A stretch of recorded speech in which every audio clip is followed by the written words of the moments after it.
We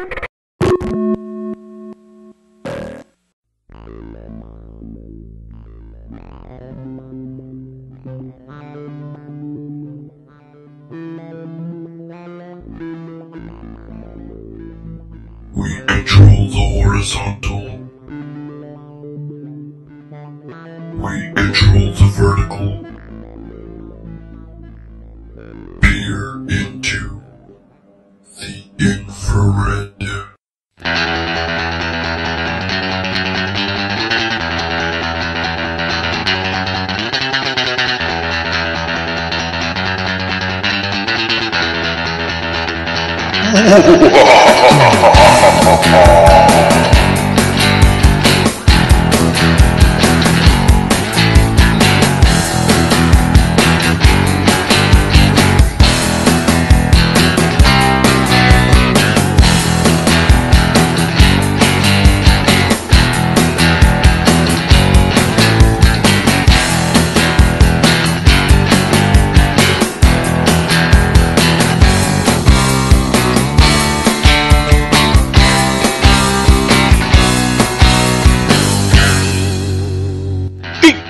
Nerds, gamers, and fans, this is Tales from the Infrared.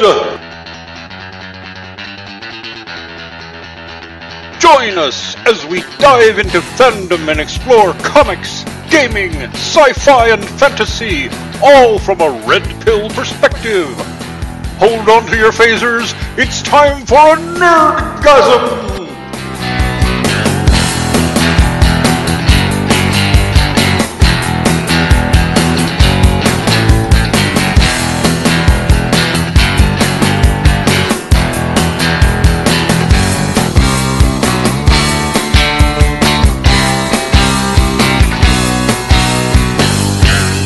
Featuring Rachel Edwards, Jim Kelvarn, James Huff, Dean Esme, and Christian Shearson. Hello and welcome back to another episode of Tales from the Infrared. I am your host, Christian Shearson, and joining me, as always, is Dean Esme. How's it going, Dean? Dean, wake up! Am I not... Did I have my microphone turned off again? Rachel? You were supposed to watch that for me. I'm doing She can't fine do that this from under morning. the desk. What? You sexist, misogynist pig. That was Thank you. I'll But be flattery will get you nowhere. Oh, That neither was can low. you guys. So... Nicely played, Rachel! That is a gamer chick right there. That is a gamer chick right there. Anyway, I'm doing pretty good. Go. Awesome. Jim Kelvarn, how's it going, Jim? so you know what? Today has just started off wonderfully. We've got some great banter going. We got some wonderful topics to smack around. Let's get going. And Nephenor of Frawl, the alien. What's it going? How's it going? I'm here, I'm ready, and no, I am not doing the rant again. Oh, jeez. Rachel Edwards, the resident honey badger. How's it going, Rachel? Pretty good. Ready to rock and roll. And of course, as always, running the back room, the man that makes all this magic happen is James Huff. How's it going, James? Oh man, I'm doing great. Awesome. So we got kind of an interesting show for you guys this week. Who's going to read us through the topics? I know I rolled a natural 20. Yes, but I But it threw was golf in... rules.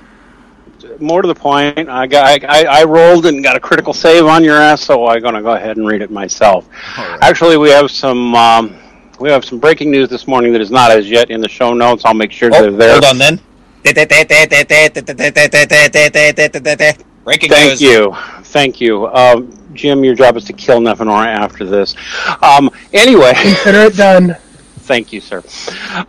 The breaking news this morning, which we haven't gotten into the show notes, but I will after the show, it appears that the Escapist magazine Alexander Macris is saying that as of this morning, the Escapist is under DDoS attack, distributed denial of service attack, and specifically targeting the Gamergate forum thread. This is totally not cool if it's true, and I see no reason why Mr. Macris would be lying to us about that, especially because they've taken a mostly neutral, somewhat anti, but mostly fair slant, and it is their Gamergate forum threads in specific, which means it's people who are anti-Gamergate who are likely doing this. Whoever is doing it, totally not cool, and if anybody wants to do some kind of counter-strike on the other side, please do not be such an asshat. DDoSing is not cool under almost any circumstances, especially over something like this, which amounts to, as strongly as we feel about it, a fucking political argument.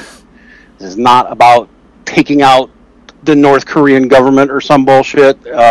Let's all get a handle on the fact that, as strongly as we may feel about Gamergate, one way or the other, bringing down sites over it isn't cool. So, with that out of the way, I'll make sure and get that linked in the show notes. As should not. Can I make a comment?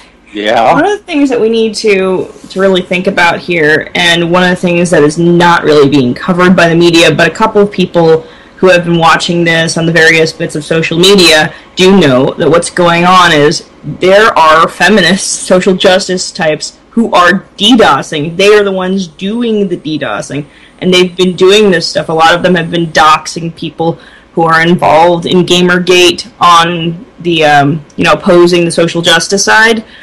A lot of people have been receiving threatening emails and stuff like that. So these people they know their shit at least. On the other hand, Rachel, there's more to say about that. So why don't I go ahead and get through the stories we're going to hope to cover today, and then we'll get to your commentary on it. Right. As we planned, Gamergate just keeps going and going and going and going. Personally, even I'm surprised by how much legs the story has. We've got 3 stories from The Escapist, The Mirror, and TerribleMinds.com in the show notes that you can all talk about. The Escaper had something pretty amusing, which some people were angry about, and which some people thought were amusing. Found amusing. I was actually, even though I'm pro Gamergate, I found their story amusing, where they did a story on Gamergate ants. And some people were offended by it. I think Jim was one of those. I looked at it and laughed and said, okay, you're finally showing a sense of humor at least. Maybe we'll argue that one out in the discussion segment as well. Quick thing. I wasn't offended. I was just looking at it like, what the fuck does this have to do with Gamergate? Yeah, so fair enough. On the other hand, we're starting to see some articles that are talking some sense. We've seen some stuff out of Breitbart.com looking at what drives the angry feminist journalists who are going after Gamergate, talking about how Gamergate shouldn't stop. A lot of people are, and somebody help me here, what is the name of the gentleman who has been writing pro-Gamergate articles on Breitbart? Milo, what's his last name? I can't pronounce the last name. And Milo or Milo. I think it's with a Y. Sorry, I sound totally amateur. Yiannopoulos, I think. Yiannopoulos. A good Irish name. No. No. Milo Yiannopoulos. He's a controversial figure, and it should be noted that so is Breitbart. It's fair to note that Yiannopoulos has always had a somewhat conservative political bent. Breitbart has always had a very conservative political bent. The question is, does that matter? I think we will talk about that in the discussion segment. My view is it doesn't, and I think everybody here is probably going to agree, because it's not about that. It's about the facts that are in place, and it doesn't matter who brings you a fact. If a communist tells you the sky is blue, the sky is probably blue. Anyway, We also have a sad story in most of our opinions that Electronic Arts is on board with the White House's new It's On Us public awareness action campaign aimed at supposedly fundamentally shifting the way we think about a sexual assault. EA says, for us, we know this is an important issue with our player base, so we hope you'll take a moment to learn more about the campaign and how you can join us in being part of the solution, right? Because people sitting at home playing games on the internet or by themselves are the ones who can do the most to stop the epidemic of rape in this country. Yeah, okay. There are some facts about that which we will also be discussing during the discussion segment. There's also been a mass exodus, and this is a real mind-blower of a story to me. 4chan, which has for, about 800 million years been the subject of massive controversy, but I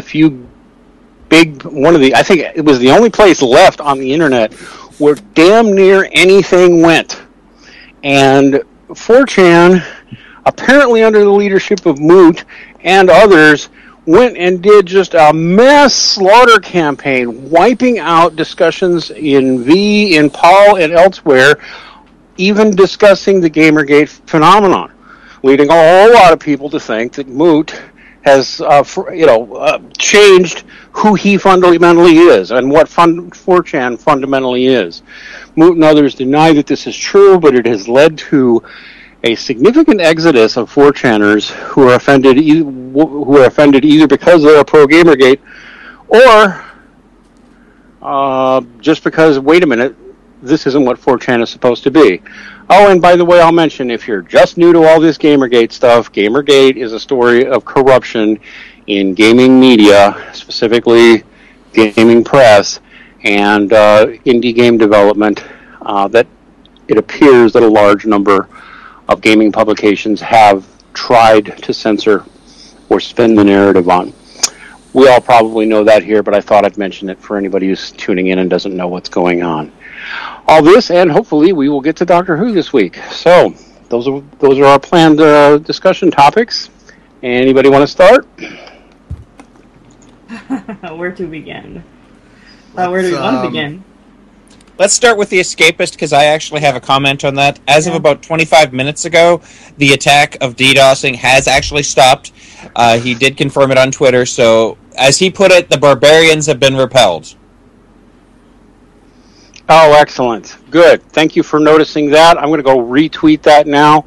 I got to tell you, I'm going to start, and I'm going to say two things. Number one, who in their right minds would have ever thought that Twitter was going to be the place where people would flee censorship on the internet? I just, this whole thing is mostly Twitter dominated, from what I can see.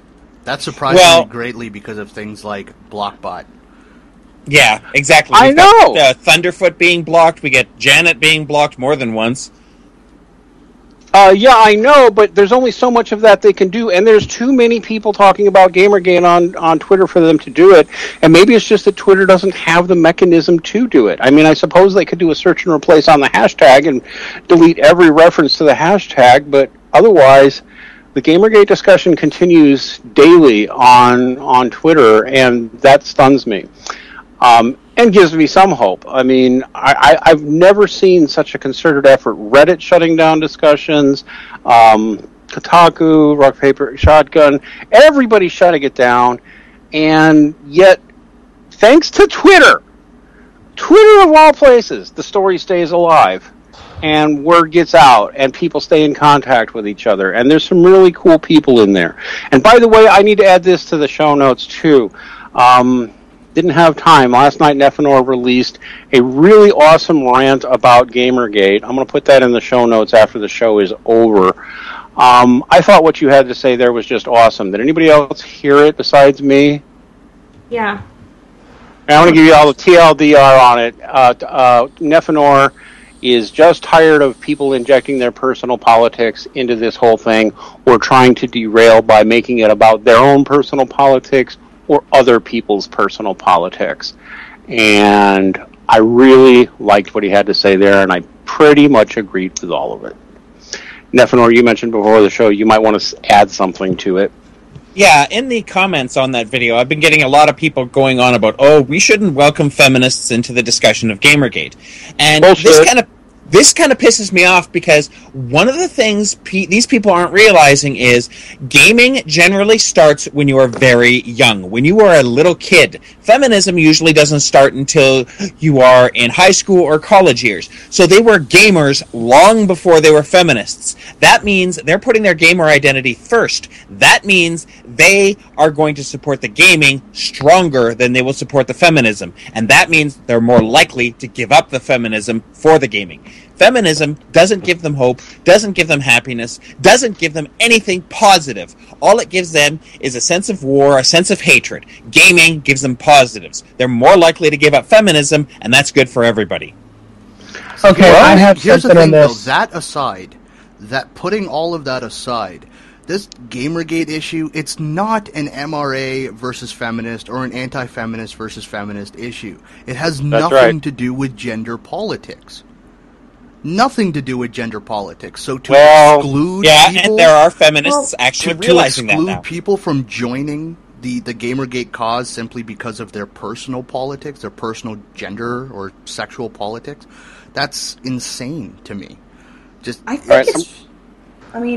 think what this is really about overall, and I think one of the beauty of all this is that people, especially even certain feminists, are coming to the conclusion that what this is really about is opposing a very specific type of politically minded person, which is the kind of person who does not leave room for there to be a different point of view. And then they want to sit there and police their version of morality as the only way to be progressive. And that's what this is really opposing. It really is opposing those kinds of people, because they are the ones who are behind all this. They will not... Yeah, go on. Well, yeah, I'm even going to go further. I don't think anybody's required to give up their feminism. Now, Nefenor, in your video, you noted that you are not neither a men's rights advocate nor a feminist, but you are a feminist critic. And you know what? There's the thing to me. I am a men's rights advocate and a critic of most forms of ideological feminism, but I've never viewed any, individual everyday feminists as the enemy per se. And more to the point, this still isn't about that. That attitude to me just strikes of, we can't have any Republicans in this discussion because they're the ones who are a problem. Or we can't have any liberals in this discussion because they're the ones who are the problem. No, if you really want a grassroots movement to succeed, everybody who supports your goal is what you want on board, for the most part, unless you fear they're going to hijack it. And I have seen no evidence that anybody has been able to hijack or made any overt attempt to do that.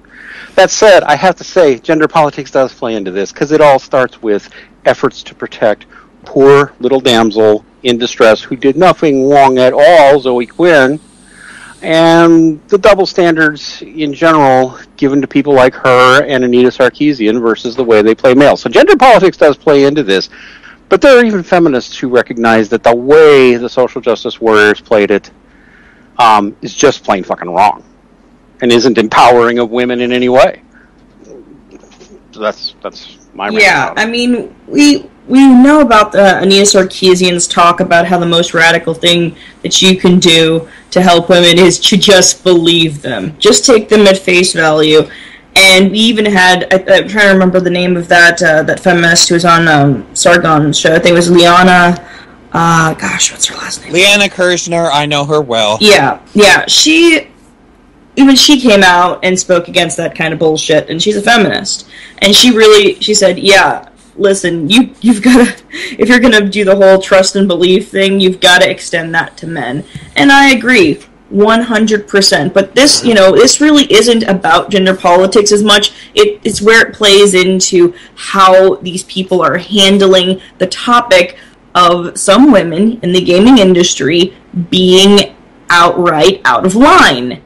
And nobody wants to hold them accountable for their actions.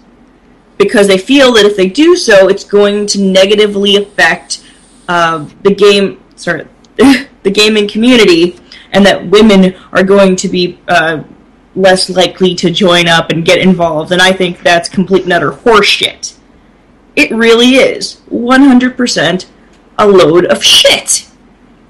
What they're doing right now with all this crap and allowing these certain specific women to damsel is they're making it less likely for people in the gaming community to want women in that space, because then the fear is that they are one of these motherfuckers coming in and wanting to dominate and wanting everybody to then conform to their personal rules. I hate to say it because this is going to sound completely hypocritical of me, and maybe it is. Somebody can tell me if I'm a hypocrite. There was a really offensive, condescending article. I think it was on either Jezebel or Feministing, one of those feminist sites, where they were conceding that there might be some valid men's issues, and the title of the article is, "If I admit that misandry is a thing, will you stop making it a self-fulfilling prophecy?"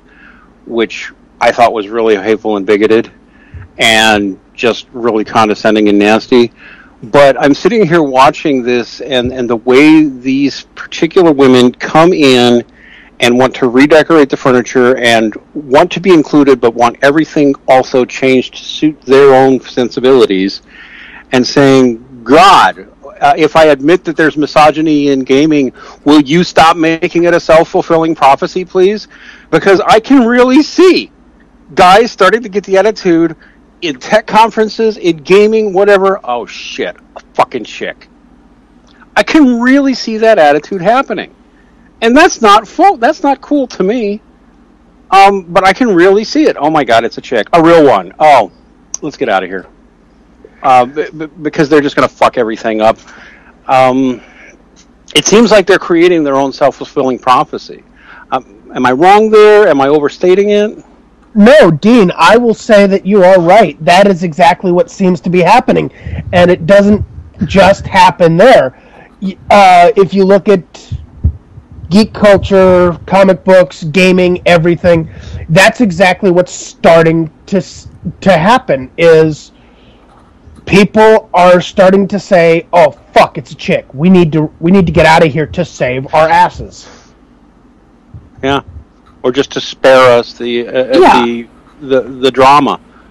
Yeah, they're fucking over real gamer chicks over this. People who actually are decent female game developers. All of these people, all these women that work really hard in the industry to forge out a place for themselves, they are fucking them over completely with this crap that you have to sit there and shove specific women on a pedestal. You're screwing over these other women, because now men are going to be less likely to trust these specific women who are good at what they do into coming into that space, because of all this horseshit that is now attached to it. All this social justice crap is now associated with it. It's now political to be a woman in these spaces, instead of just being good at what you do. Well, see, that's the thing, and this is something I've said for a while, and I will probably say 100 times more before the day I die. It is about what you bring. I mean, if you're bringing, oh, I'm a girl, most people need to start saying, if that's all you bring, get out. I don't care if people like me. The hate mail can go to my ass. If all you bring is being a girl, get out. If all you bring is an opinion that you won't let anybody else disagree with, get out. If you are not open-minded, willing to strive to be better, and willing to take a little bit of criticism that you're not putting in as much as everybody else, get out. I'm serious. If everybody is having to carry your dead weight, you're not contributing. You're a leech. You're a parasite. You know what? I'll give you a real good example of. I meant it when I said there's a real gamer chick. at the beginning of the show, somebody made a really rude, crass sexual joke aimed at Rachel. And what was Rachel's response? A rude, crass sexual joke back. There, that's a chick we can respect. There, if you can't be that chick, get the fuck out. I'm serious. Just get the fuck out. Or go play fucking Candy Crush by yourself or Farmville with your girlfriends. I mean, goddamn. I mean, that sounds so rude, but because I really want... I've been a nerd for 48 years, okay? And I know one of my most profound wishes when I was a kid, especially, was to find cool nerd chicks. Oh, and I wound up marrying a cool nerd chick. So there. These damsels, these Zoe Quinns and these Sarkeesians, they just make me want to puke. And if I had a vagina, they'd make me ashamed. They just would. They make you ashamed of your imaginary vagina? Wow. They do. They managed to make me ashamed of my imaginary vagina, and I love my imaginary vagina. Anyway, I think you also love your not so imaginary vagina. You should give your wife a hug more often. Oh, I should. Although I do a lot of and that. The rest of her too. You sick fucks. Okay. Oh, what do you expect? I'm an alien. I'm always seeing asses. I'm just walking away from this. But yeah, I gotta say, this is what people don't want to look at, and they don't want to see, is a lot of these social justice warriors are saying you need to make space for people. You know what? I have no problem making space for anybody. If somebody brings something new, cool. If they bring something worth something, cool. If you want me to make space, I'm all for it. I don't have a problem with it as long as you bring something worth my making the space. But no, see, here's the thing. The Anita Sarkeesians, the Zoe Quinns, the Adria Richards, the only thing they bring is a sense of self-importance due only to the fact that they have a cunt.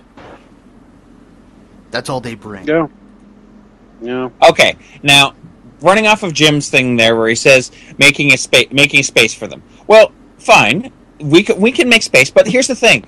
They are attacking a space where we feel comfortable, where we are happy. They are attacking our space and expecting us to change it for them. And that's what pisses me off. They want their safe spaces for them. That's fine. They can have their safe spaces. But leave ours the fuck alone. Well, see, Nefino, that's what I'm saying. If they bring something to it. They're not bringing something to it by saying you need to change for us. What they're doing is they're taking things away. They're taking away our stuff. They're saying, no, we want this. That's not bringing. That's being a parasite. No, that's if not you're being going to be a parasite. That's being a remodeler. Well, different ways of looking at things, dude. Like I said, I call it being a parasite. It is because they want to latch on to something that's already there rather than create something for themselves. Yeah. I mean, there is plenty of land here. There's plenty of land here. They can build their own shit. They really can. I don't see them so much as latching onto it. I don't think they're trying to be a parasite onto gaming. I think they're trying to destroy it.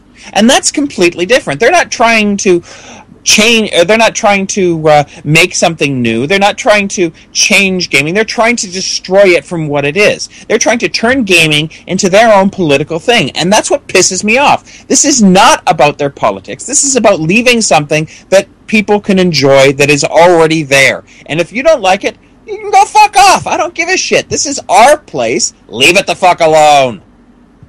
I got something from the chat room. Roshi says, "Dear panel, is this really about gender politics or an outgrowth of the push for artistic, serious gaming and the kind of people it brings because Kotaku, Destructoid, etc. are at the forefront of it?" I'm going to answer you real quick, Roshi. This is about, keeping personal politics out of things. It's about letting people live their lives the way they want to. I mean, if somebody came in and said, you cannot go out and eat hamburgers, ever, I don't know Fuck if you you. like them or not. Hold on. I don't know if you like them or not. I just go with this example. If somebody sits there and says that, are you going to sit there and say, okay, or are you going to sit there and say, fuck you?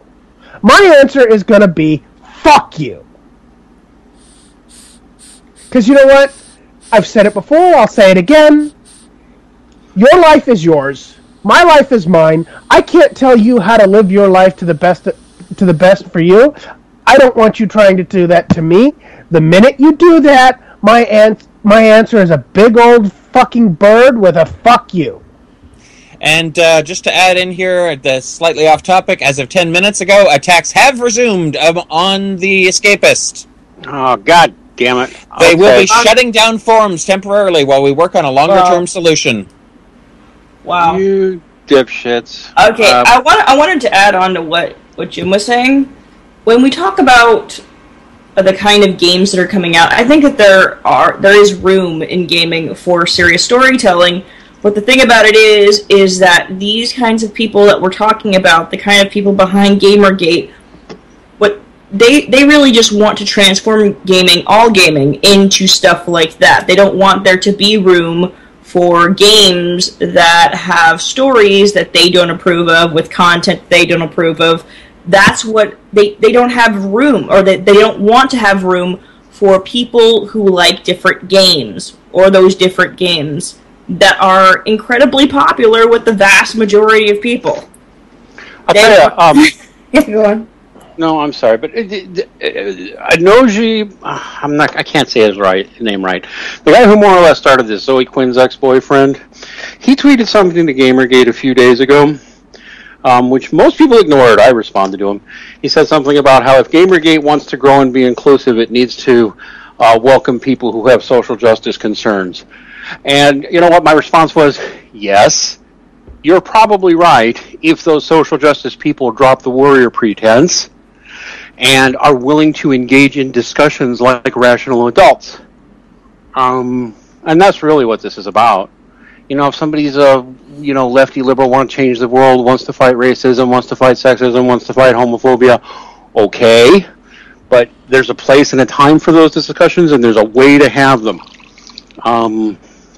Well, I'll go a little bit really deeper. Been happening is, Are they really handling it like that, though? Because what we've seen They're so far not. is we're seeing DDoS attacks on forums that are talking about Gamergate. We're seeing 4chan mods, and even Moot himself just delete. I can't believe fucking Moot! I can't believe minutes. fucking Moot! Oh wait, before we Minutes go of into them Moot, going up this is because they're something very pro-Gamergate. important. We are seeing. So that I need to mention. We are seeing the SJW crowd engage in the very same thing they have always accused us of.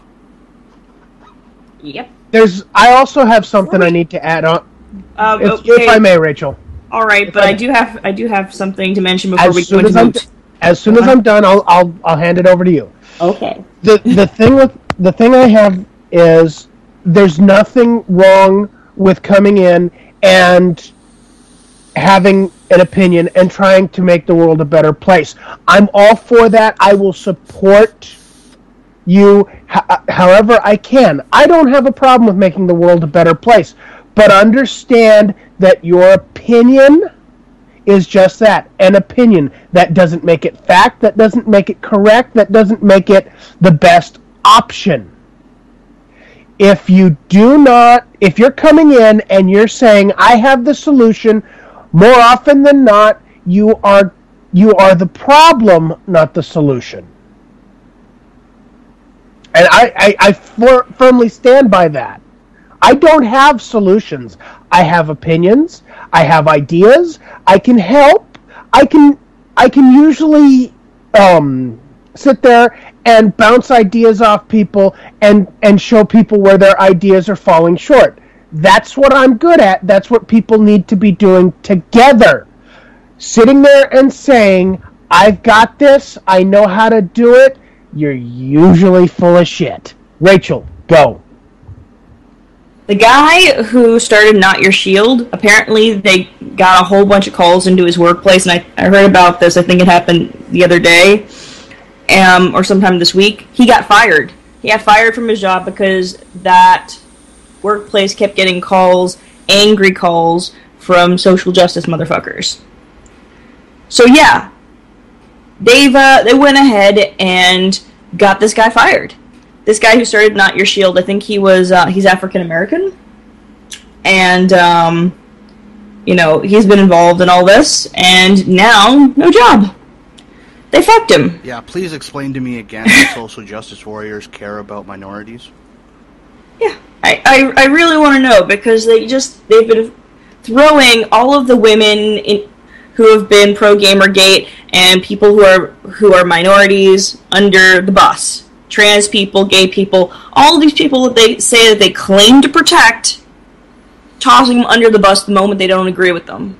Okay, I'm just going to jump in here real quick, and I'm going to say to anybody listening, if you are a member of a minority, if you are gay, if you're transgender, personally, I don't even look at labels like that, but just for the sake of the argument now, if you are minority, gay, transgender, please understand that these social justice warriors that continuously purport to back you, they only back you as long as you continue to toe the party line. As soon as you have any dissenting view, they toss you under the bus immediately. They don't really give a shit about you. They are using you as pawns. And that's the sad thing in all this, because this really does tie back into Moot. So I guess we'll just delve into this shit right here, head on. Forward to the Exodus. Yeah, recently a lot of people have noticed the changes in 4chan, and some people are saying, well, I don't see the changes. Well, you were probably not paying attention when Gamergate started happening. There was a lot of censorship going on. A lot of people were asking, okay, what the fuck's going on? This is 4chan. This is one of the last places people consider to be a place of free speech, sort of the last stand for free speech. And if you start looking at the information on Moot, you understand that there's a shift that happened, and him talking about how he's been thinking about his life, and that really comes from the fact that his two paying projects, the projects that he was actually getting paid to do, he gets almost nothing to do 4chan. Almost no money, probably just enough to keep the site running and stuff like that. But what happened is Canvas fell out. It crashed and burned, and I think DrawQuest as well crashed and burned, and those things are gone now. His means of sustaining himself are gone, and he's been hanging out with social justice folks, and that's likely what happened when he was creating Canvas. Probably met those folks because the guy who funded his project, the company that funded his project also funded BuzzFeed and all these other places. And his so-called friend that he vacationed with in Venice is Mallory Blair, and she does PR for Gawker. She's involved with Gawker Media, which owns Kotaku, and has been involved in all of this Gamergate bullshit. And Not just Kotaku. Yeah, not just Kotaku, all these other sites. I mean, Jezebel. Yeah, Jezebel. Yeah, all of these things. And if you check the people that she's following on Twitter, one of them is Amanda Marcotte, and don't we love her? And a lot of really, spiteful, hating, blocking bitch. Yeah, a lot of these people, a lot of these social justice types, and she's his close personal friend. I don't give a shit how close you say you are. You do not go to Venice with someone who is just a close personal friend, and you have pictures of them vacationing together, having a dinner for two with wine and the whole shebang in Venice. Okay, you know what? I said it before the show. Price close? Hold on. I said it before the show when Rachel brought this up. That if you're going to Venice, the only friend you take is a wingman, because you're there to get fucked. If it's a girl, you're fucking her, or she's a wing girl and you're still fucking her. Yeah, let's be honest about all this bullshit, okay? You do not go on, these romantic vacations with somebody that is just your close personal friend. And you're really seeing this. I mean, he did a previous talk, I think it was 2011, at is it the Hugs and Kisses or XOXO, is that what we're calling? Anyway, that talk where there's a lot of social justice folks, a lot of these internet companies are there that are very, very much the social justice types. And he was there, of course, at the most recent event, and from what we understand, he may or may not have been talking to people like Anita Sarkeesian and all of these folks, but those are just rumors. As far as we know, I don't know if there's any real proof of it so far, but that's just the rumors going on. There's also rumors about, at least from people who have been coming out, moderators, talking about what has happened in the change in moderating style on 4chan. And one of the things that's happened, from what we understand, is since and I could be wrong on this, so if I am, correct me, any of you folks who might be listening in who are involved with all this. But what's been going on is there have been a lot of mod purges, from what we understand. There was, I think, originally, from what they said in the post, was about 45 mods. Some of them that have been around since 2006.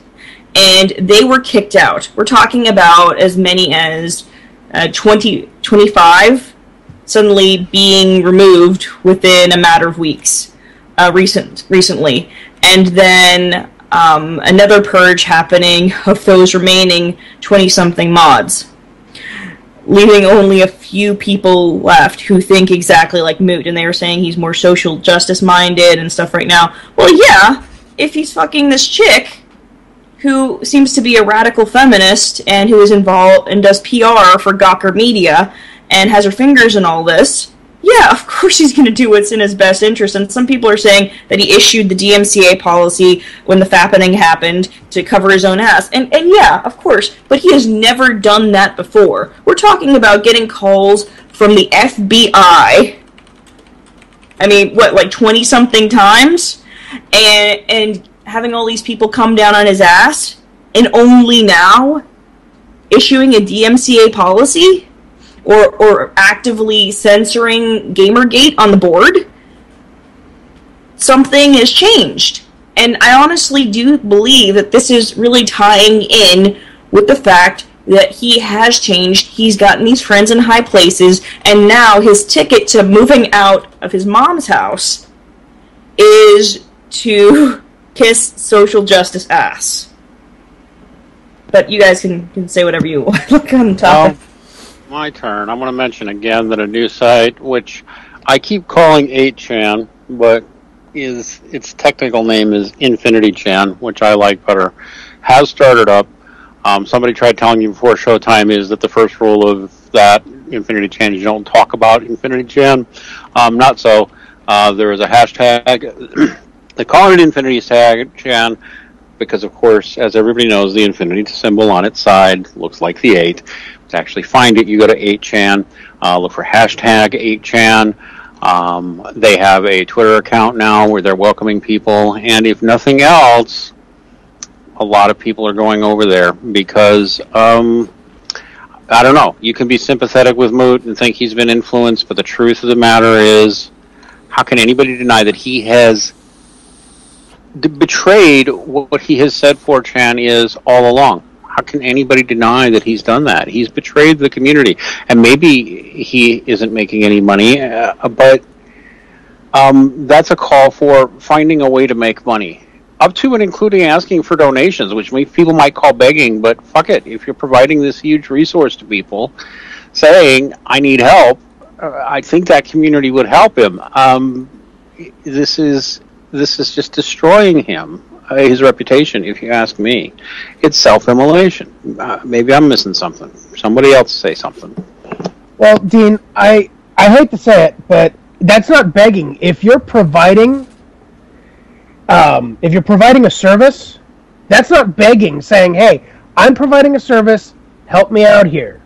That's not begging, that's trade. That's perfectly acceptable. Begging is, I offer nothing, I want something. Please give me something. Please. I don't really care for begging, but trading a service for money, there's nothing wrong with that. Which is why I said in my tweet a couple days ago, Moot, you have failed us for the last time! I hope you added a picture of Darth Vader in there, please. Force choking, absolutely. Yeah, Absolutely. Yeah. That was And funny. Another thing I RT'd is, yeah, but yeah, Moot is, we're really pissed. Everybody, I mean, a lot of people are pissed. A lot of people don't know, and they're finding out through all these different venues about what's really taking place. And really, people are fed up, because he did issue a statement in which he said that it's never been a democracy, and that he's always had specific policies in order. Bull fucking shit.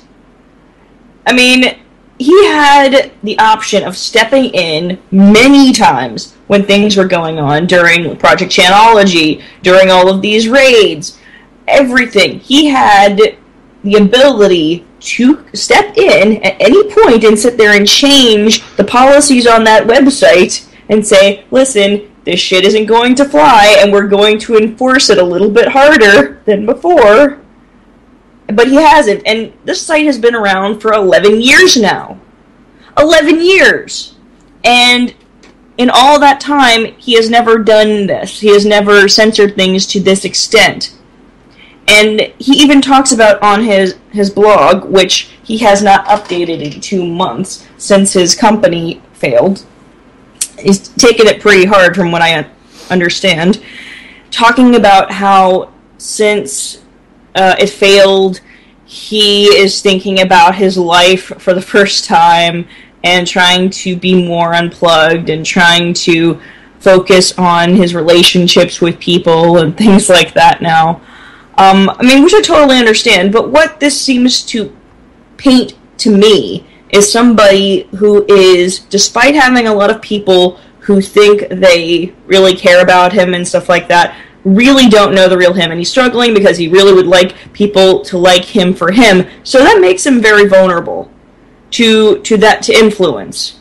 More so than I think people really want to admit, because this is what amounts to a shy, an otherwise shy kid who created a website and then grew up and cannot manage to have anything to show for his success.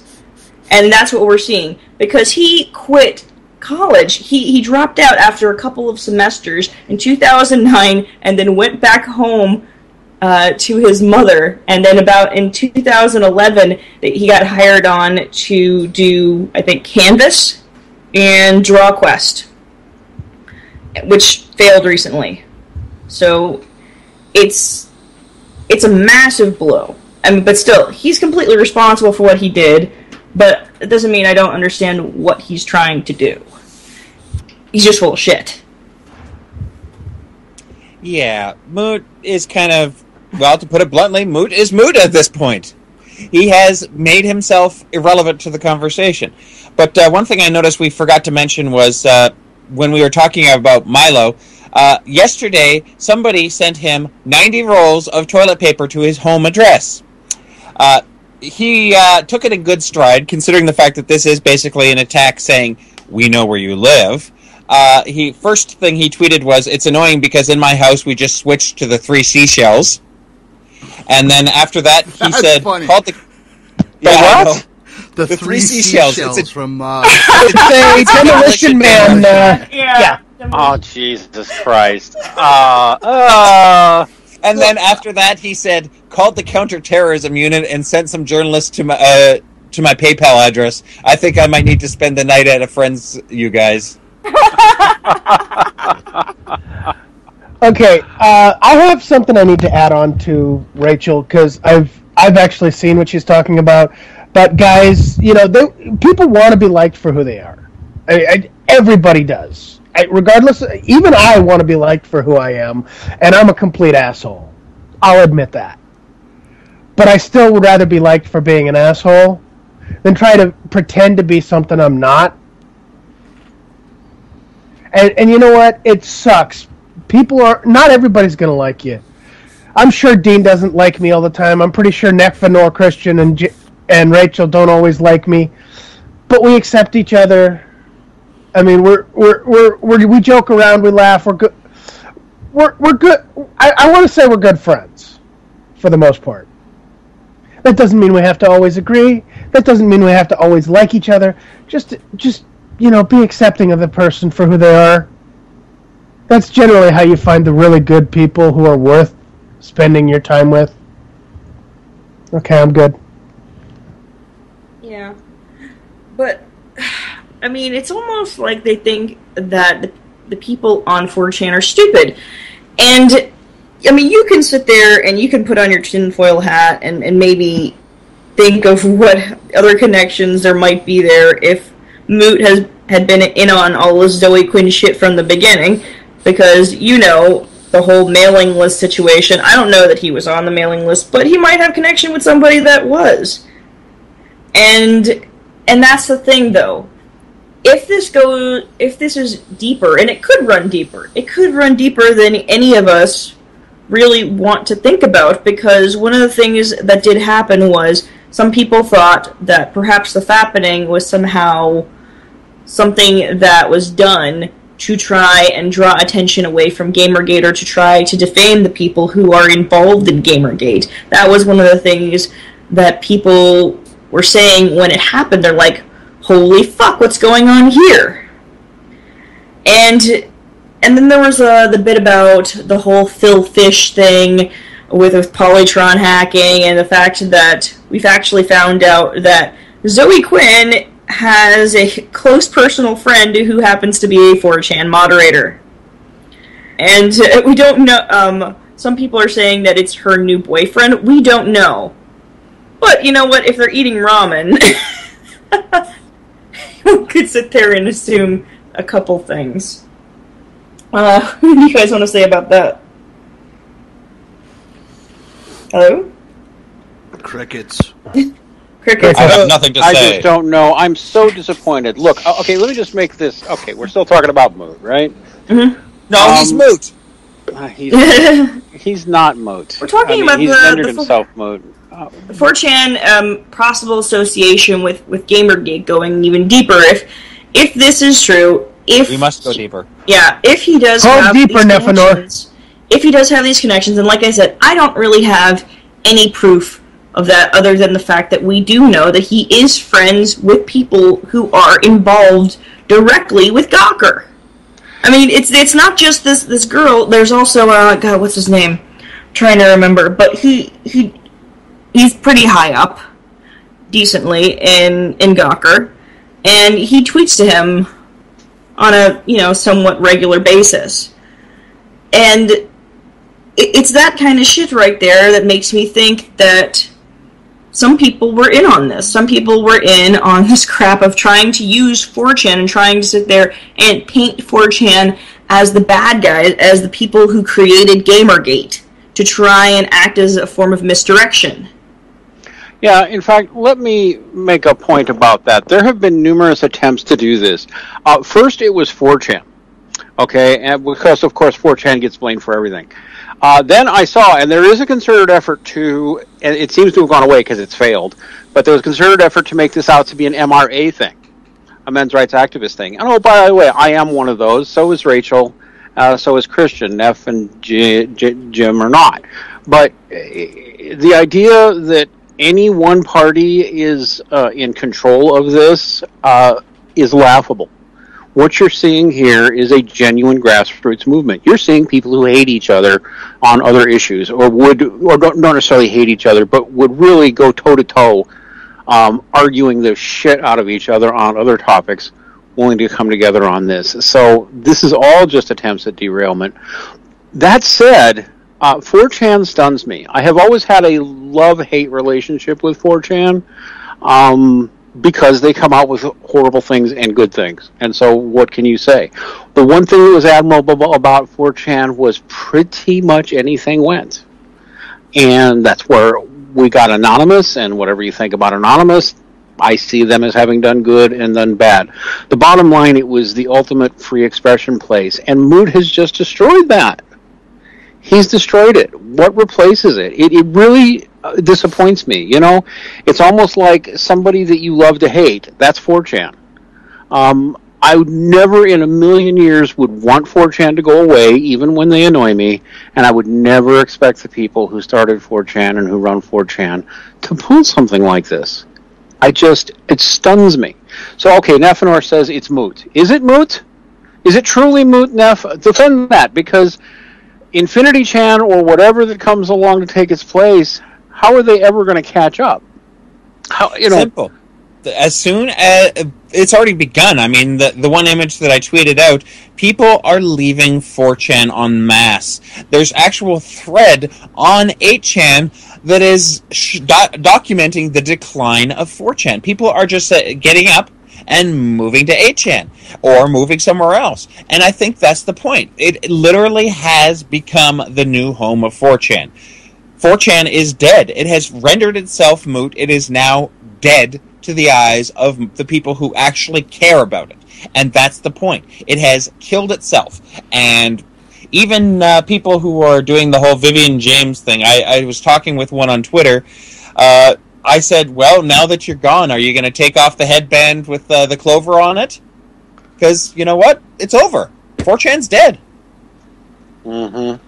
Yeah, right now the symbol of the death of 4chan is the clover being turned red. Is that what gone. it is? Well, yeah, it's the shift of the symbol, and it really is. This whole thing is insane because it always has been about free speech and what you're willing to do just to be able to have that freedom of speech. It is dying. With net neutrality gone, you know, what hope do we really have? What hope do we really have with having that freedom of speech online anymore? And that's what this battle really is about. I mean, beyond Gamergate, that's what this is about. When you look at 4chan, the reason why there is that love-hate relationship is because this is what happens when people are finally unhindered. When they are finally able to just cut loose. And what does that say about our society as a whole when this is the reaction to being unhindered? It means that we're incredibly repressed. People are not able to express themselves freely, so they go off and go crazy on this site because they can. They can say anything. And this is freedom of speech in all its chaotic glory. It's going to be good things and it's also going to be bad things, but you have to accept them both. You may not agree with what they have to say all the time or what they do, but I will defend to the end their right to say those things. Because that is freedom of speech. I actually have a lot to say now. First off, originally I was just going to add in 1984 was a warning, not a manual. But that's exactly what we're seeing. But also, when Rachel started talking about people going nuts and how repressed our society is, it really is. And I've seen this. I've been in the military. I've watched people on deployments. They're stuck being a specific thing, and when they finally get a chance to just cut loose, they go crazy. I mean, seriously. If you look at it, you get people on liberty in the military, you get people on leave, shore leave, whatever you want to call it, they go nuts. And the reason why is because people want to express themselves fully. Everybody does. And if we can't sit there and say, yes, it is acceptable for you to express yourself to this level, what are we actually saying? You are not acceptable as you are. I mean, seriously, is that what we want to sit there and say and say to people? I mean, social justice warriors are saying, no, you are acceptable until you don't toe the party line. Is this what we want as a society? Honestly, it's okay. You're only acceptable as long as we like what you say. I mean, seriously, I see the hypocrisy here? I'm sure there are other people who see the hypocrisy here. Please tell me, am I wrong there? No, you're not. And one of you the are reasons, totally wrong, but one I don't of the care reasons why the people who often are covering this story and who aren't afraid to cover the story are people like MRAs or conservative media sources or controversial sources, is because we are the only people who give no fucks. We will report, we will tell you exactly what's going on, and we do not care about towing that party line because we don't care about that party line. And to be honest, I'm going to clarify this. The reason why I am a men's rights advocate is because I am an egalitarian. And I believe that if you're going to sit there and support both sexes, you need to support men too. And the thing about it is that the very act of doing that, the very act of saying that, listen, we need to support both sides, is often so inflammatory to these social justice folks that you get a wave of hate just from that. And so when we see people like, the Anita Sarkeesians and the Zoe Quinns, the reason why we say, oh my gosh, this is so fucked up, is because we get that amount of hate. People who have been in Gamergate, who are men, have been getting that kind of hate. And they're getting a taste of it. And what do? They give no fucks. And that's what's involved in all this. That's why all these people, why it seems to be a conservative issue, or it seems to be an MRA issue, or any of these things, because these are the only people willing to cover it, and a couple of other sources, and that's about it. Well, I'm gonna hand it over to Dean and then Neff, and then we have to wrap this topic up because we have to get into EA, and I do want to save some time near the end of the show for Doctor Who. So, Dean, take it away. Well, I guess I had two things to say. Neff made a real good comment about this and what the MRA involvement is in Gamergate. And by the way, it's fairly small. It really is. You paranoids out there can take it for what you want. Believe it, be paranoid or not. The MRA involvement in this is minimal. But of course we're going to be in here. And why? Because it really is the same people who've been spreading a false, fake narrative about us as men's advocates for years now. And they've been saying the same shit about us that they're saying about gamers now. Neckbeard loser, misogynist, basement-dwelling, fat, lazy loser, hates women, hates minorities. I've been getting that for years now. Rachel has been getting that ever since she became a men's rights advocate. We all get that already. And we're watching these same people. It is basically the same people attacking you that have been going after us all the time. And that does not mean anybody listening to this is obligated to become a men's rights activist. That does not mean men's rights activists are above criticism, because we're not. Especially, I can even name some names that I'd like to criticize in the men's rights movement. I'm not going to. That's not the point. Don't be shocked to find us here, just like you shouldn't be shocked to find feminists here. You shouldn't be shocked to find people of all political orientations, people of both sexes, people of all sexual orientations, even different religious views, because this is bigger than that. But yes, do not be surprised that we're there, and we have a right to be here. And I do at least hope it causes some of you involved in Gamergate to try listening to what men's rights activists have to say. Don't have to agree with it. Try just listening and deciding if there's areas of common ground. You'll probably find there's more than you think on an awful lot of issues. I would bet 80% or more, because ain't nobody here interested in oppressing the women folk and giving men making women men's chattel property or any of that bullshit. Now, Nefanor says he doesn't have anything else, so we're probably going to move topics, but I did want to say one more thing. Neff thinks 4chan has rendered itself moot. I'm not so sure. And here's why. There's two ways censorship can happen. And one is, I think the comparison to Orwell is apt, especially if you have read 1984, or at least familiar with the story. The thing is that if you can control the narrative and erase history, new people coming in will never know what happened. If 4chan keeps its dominant position a year, in overall, let's say it takes a 10% hit or a 20% hit in traffic and slowly builds back up again, they can pretend this never happened, and all the new betards who show up, all the youngsters showing up on 4chan will never know this shit happened. And it'll be like it never did. That's my own big worry there. It even makes me scared sometimes. I think, how much has the media in general erased important issues from history by just not talking about it? I guess that's all. We should probably move on. Christian? Yeah, Christian, wake up. All right, fine.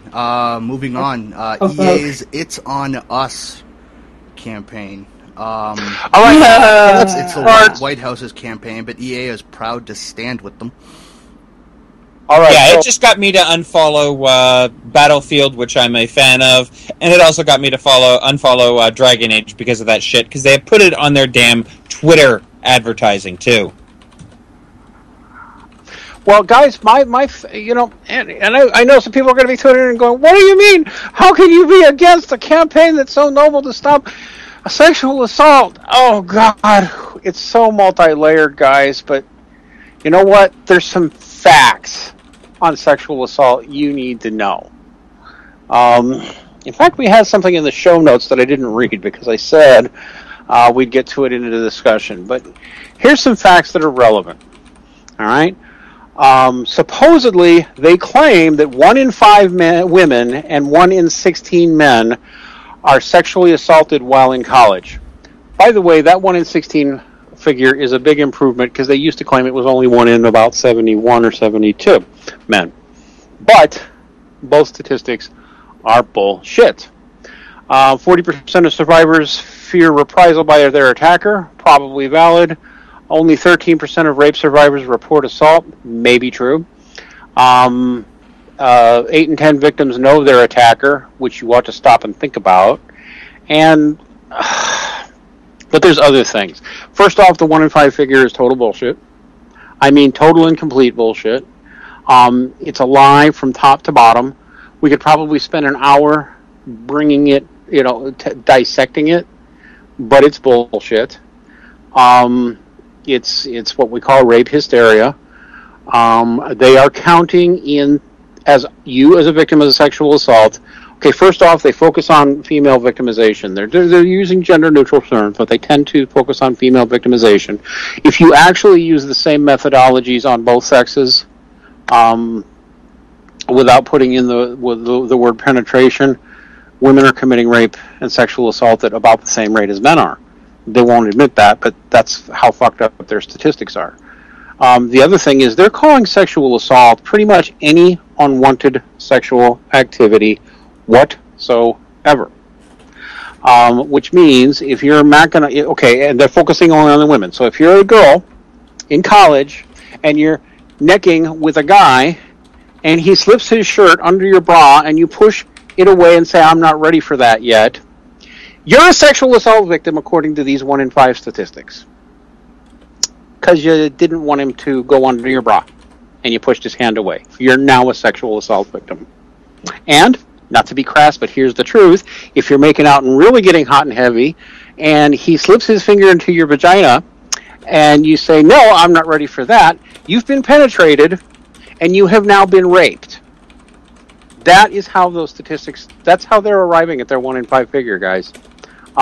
So normal consenting sex between adults or consensual activity that may escalate a little faster than somebody's ready for, they're counting you as a rape or a sexual assault survivor.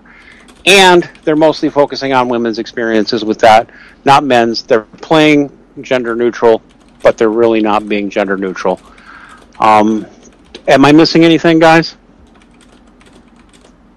No, I mean, yeah. Did you want to mention that the CDC has them being men and women being so victims of assault at sort of near equal numbers? Or yeah, and that's they the are thing. in reality, but you have to actually read them to find them because the top line summaries actually erase male experiences more often than they acknowledge.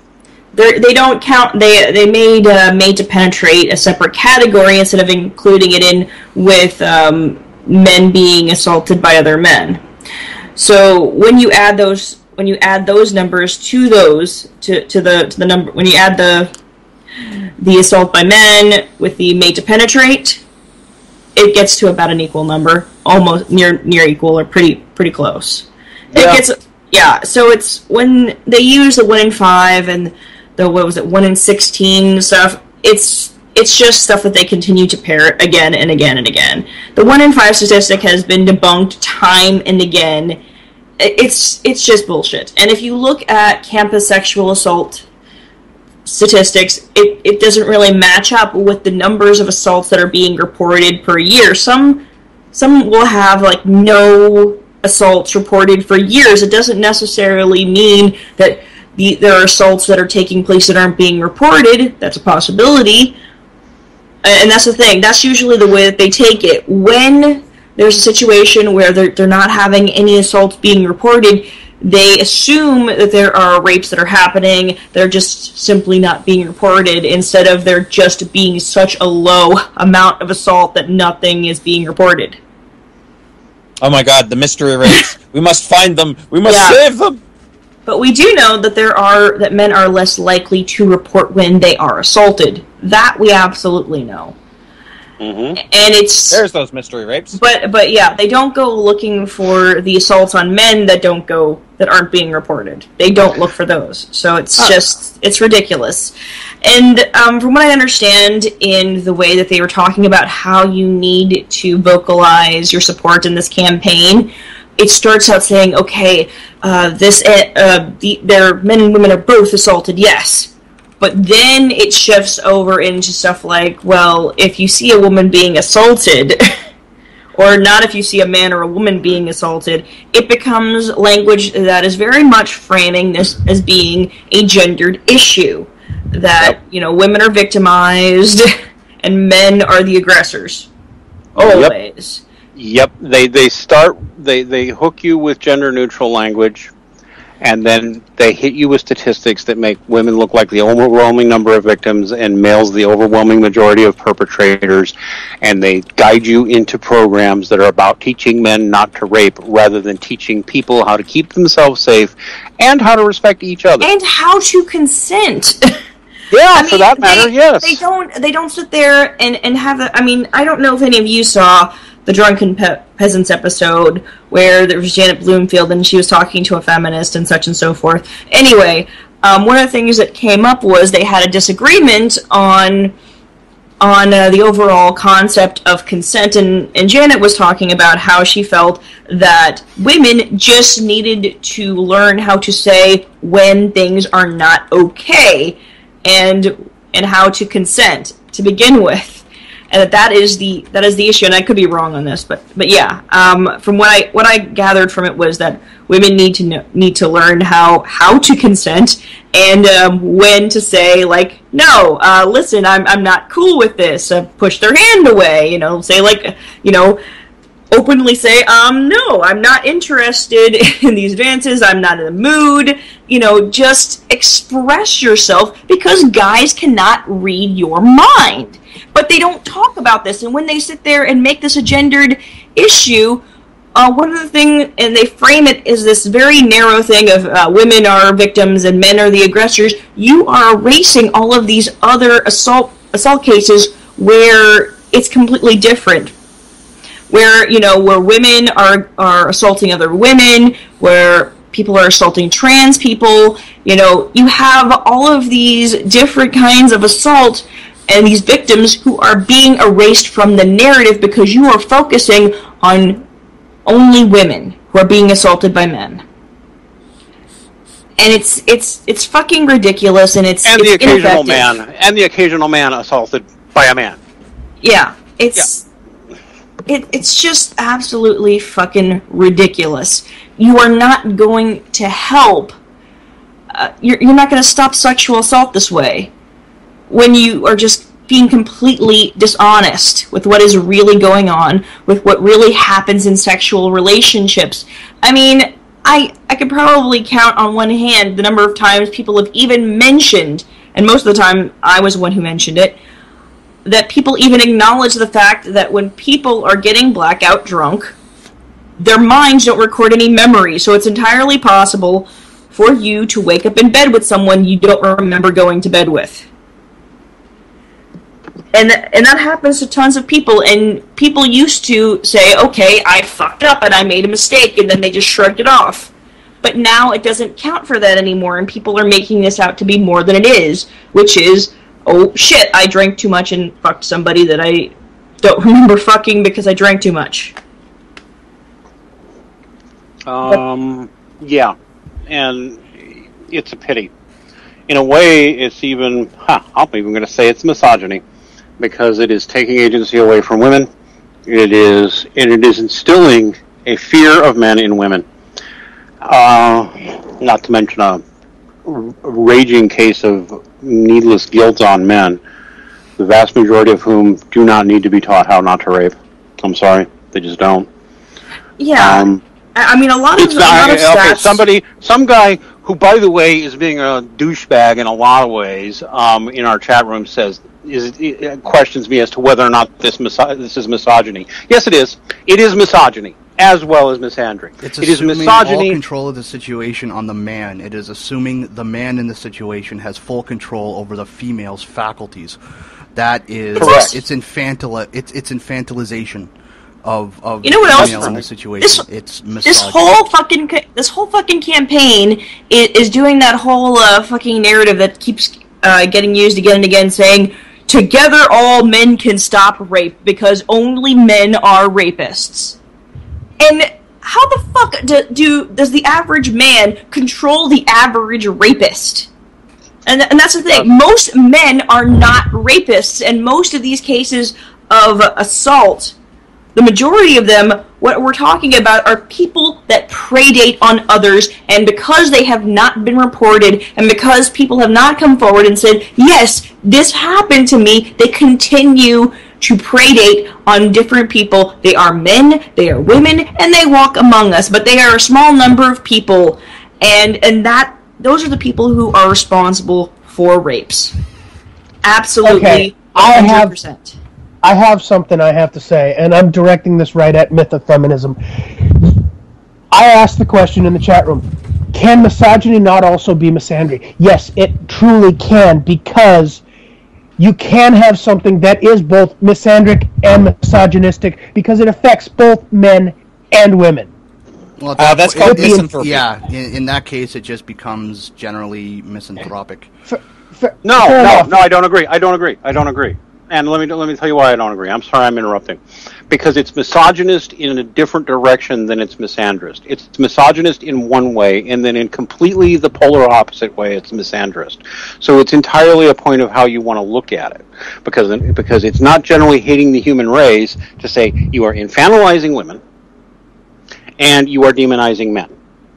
Both are different forms of hate to each sex. That's my point about that. Thank you, Gene, for making my point. But also, something you need to... I want Myth of Feminism to understand. Everything is often a balance. To sit there and say it's just one or the other is often a polarized fallacy, because there are times, like Dean pointed out, it can be both. My issue with what you keep saying is you are pointing out problems, but only from one perspective. There are multiple perspectives. There will always be multiple perspectives. Go. Well, this is just a point I try and make to some men's rights advocates and some MGTOW who don't seem to get this Well, some of the men going their own way, they don't care, and that's fine. They have a right not to care. You're not required to care. But if you're interested in seeing the culture change and making things better, basically you can't do something to half the human race and not have it affect the other half. I mean, literally, it can't be done. Like, the Germans could murder 6 million Jews and not have it affect them too much. But okay, that's a stupid analogy in some ways, but really, seriously, I mean, you can conduct a genocide and not have it affect other people very much. You do something to drastically change conditions for one sex, it will immediately and inexorably impact the other sex. Good, bad, or indifferent, it just will. That's why women actually do have to be part of this conversation, in my estimation. At least that's why I think guys who think that women shouldn't be allowed into these discussions are insane. I mean, literally insane. I mean, you can go have your male-only space where no women are welcome. I don't object to that. But the whole idea that women shouldn't be part of this discussion, you're crazy. They're needed. Piggybacking on what you're saying, Dean, we are the human race. Regardless of whether we want to admit it or not, some of us are the human. Shut up, Nephinor. We are the human race. The show. Oh yeah, I've got a shotgun and a sniper rifle. Excellent. Anyway, we are the human race, and we need to stop looking at it as women, men, white, black. We need to start saying we are the human race. Nephinor accepted. If we don't do that, we are going to continue creating a fight, a war. We're going to continue to continue this gender war, this race war. We're going to continue all of it. It will never stop until we all sit there and realize when we cut our hands open, we bleed the same fucking color. Except for Nephinor. Because he's a little bastard, and we don't love him anymore. Nephinor needs to go back to Frawl, you damn dirty Mexican. I mean, whoops. Actually, don't you know? Whoa, Christian! Don't you guys know? The reason I'm here is because we actually take the social justice warriors and feminists from the universe, and we put them here on Earth as a quarantine. I'm here to make sure that they don't leave. You fucker! How could you do that to us, Nephinor? Because I don't want them infecting the rest of the universe. It's happening whether you like it or not. NASA's already working on a theoretical warp drive. Yeah, unfortunately, we're going to make sure that they never get out of the system. Okay, so anyway, to kind of get us back on topic. Yes. Does Electronic Arts, I'm sorry, are they still called Electronic Arts? Yes. Yes. Or The thing I have about this is they have been voted the worst company in gaming for God knows how many years, and now they think this is going to save them? No! This isn't going to save them. In fact, it's going to piss off their customers because their customers are mostly men. And sitting there telling their customers, you're hateful people. Hell, they just sided with the anti-Gamergate crowd for this, all I care. Well, let's look at the majority. Hold on, Rachel. Let's look at the majority of games that EA puts out. It's almost all the sports games. All men. It's a lot of the stuff they put out, first-person shooters. First-person shooters, Battlefield. Unfortunately, they also put out Sims, which is highly female crowd. Yeah, but they're not going to make a whole lot of money off of just Sims. Trust me. Oh no, they will. They will. Yeah. Hang on, Rachel.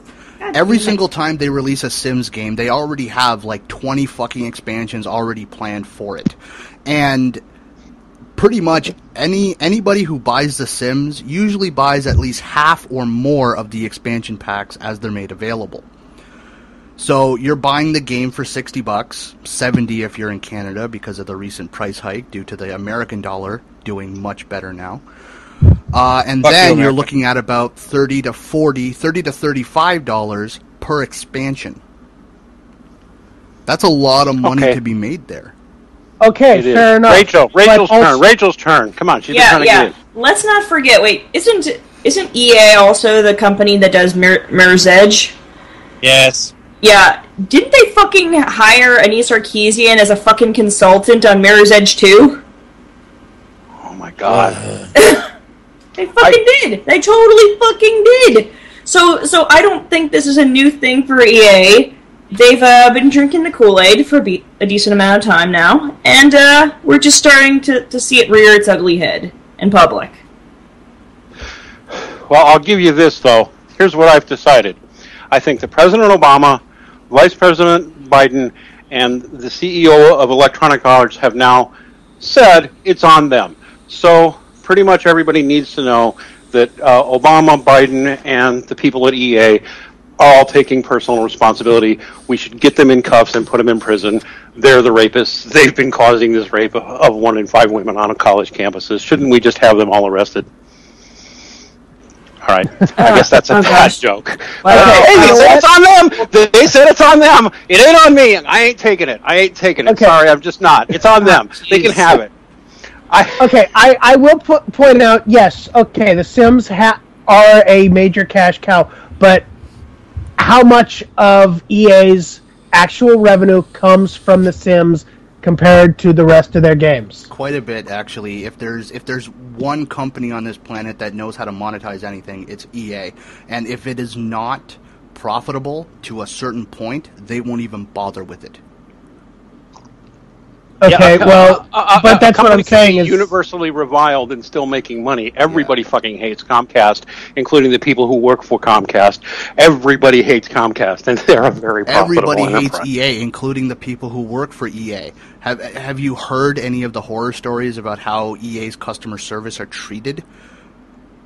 No, I have They not. are treated like fucking slaves. Slaves. It's completely atrocious how these people are treated by the company they work for, not by the customers they're supposed to be, handling support tickets for. The company they work for. Then I'm going to say this, and I've said it before, and I'll say it again. People, you need to stop supporting this horrible fucking company. I mean, if they're not going to treat people well, and then they're going to sit there and say, oh, well, it's on us. Well, you know what? Your actions are on you. This is the truth. So, when your profits drop, and I fully support not supporting EA in any sense. I've stopped supporting them. I love BioWare. They're a part of EA. I'm not supporting them. Oh man, BioWare! God, there's some cool BioWare shit. Yeah, I know. Yeah, they're right next door to me too, and that's the worst part. See, Man. See, now I'm depressed. I didn't realize BioWare was part of EA. Yep, they did it too because they had their Dragon Age Twitter went on this whole tirade too, and that's what started me going, "What the fuck?" Dragon Age is so cool too. Oh! Yes, I agree, but Myth of Feminism said it's what I'm saying is a bad argument. If people like the games, then what does it matter if they hate the company? It's very simple. Do you really want to support a company that basically treats people like shit? Honestly. Just ask yourself like that. Walmart? Like Walmart. Do you really want to support people who are treating others like crap? I do not. That's my personal opinion. I agree with you on that, but here's the problem. And this is something that actually comes back to what we were talking about earlier. We want to get the political out of gaming. Unfortunately, that means also we have to say, you know what, EA, you're allowed to have your personal opinions, but shut the fuck up about it. And in that respect, we have to say, hey, you know what, EA has their personal opinions and their public opinions, so who cares? It doesn't have anything to do with the games. And that's the other side of the issue. That is true. It's been a while now since I've started my own boycott of EA. I have not touched an EA product in several months now, and I do not plan on going back. I really don't give a fuck what they're doing with BF4, what they're doing to fix it. I don't care what they're doing with Battlefield Hardline. A year ago when I heard that DICE was working on Mirror's Edge 2, I was excited about Mirror's Edge 2. Now I don't really give a fuck. I'm boycotting EA, and I urge everybody else who is disgusted with the practices of EA to do the same. Don't buy EA products. Don't use EA products. Just boycott them. And this is actually something I will point out. If you want to change something, you hit companies where they live, their wallets. Seriously, you want gas prices to come down? You don't pay the high prices for gas at the high gas stations. You go to the slightly cheaper places. You find the cheaper gas stations. You want companies to start putting out better products. You don't support the crappy products that they put out. I mean, seriously, how does nobody see that it really is that simple? You don't support their policies. You don't support the company for the things you don't enjoy, the things you don't like about them. You're hitting them in their wallets. They will be forced to change. That is the definition of capitalism. The people who are giving the money to these companies have the real power.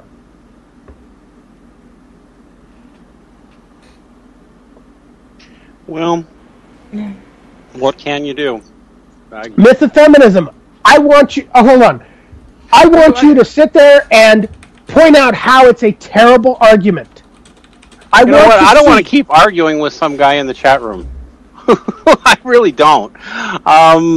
Just move there. It's not productive. You and I have had a past conversation.